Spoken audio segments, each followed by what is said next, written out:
summer on a place near Batesville called Fort Steer. It serves as a haven for Vietnam veterans. Dwayne was so impressed with the operation, he nominated it for a special presidential recognition. And the White House noticed.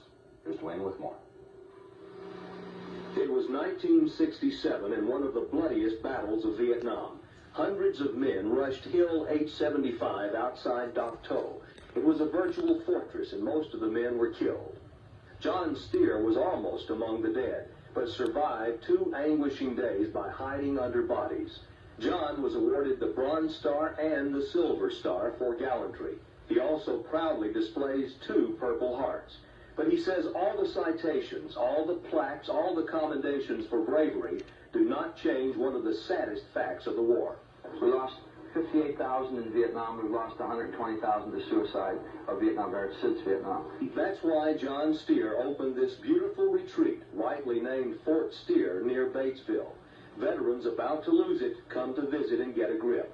The idea is to put the vet back in Vietnam where the problems began.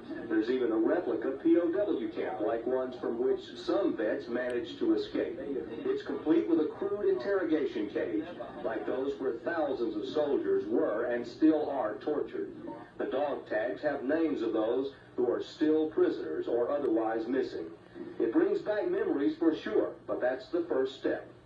The next step is that all the vets get together in little rap groups and they talk about the war and their problems with the war and learn how to cope with their feelings.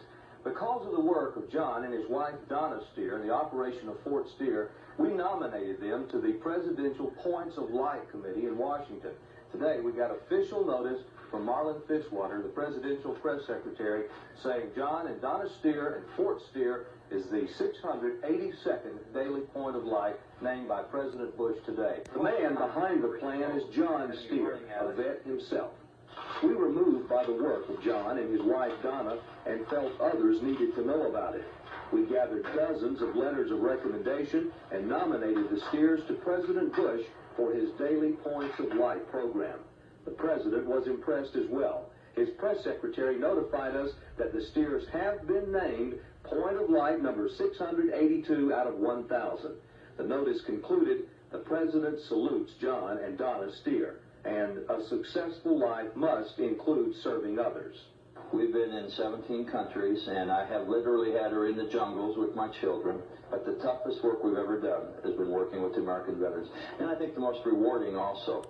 I guess I really didn't think that what I had done was great enough to receive such a recognition as this. I know the Lord is always seeing the work that John and I have done, but now to know that the President of our United States has recognized the work that we're doing with veterans, it's really an honor and a privilege.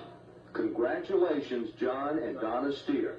May your work continue for the thousands who are trying to cope.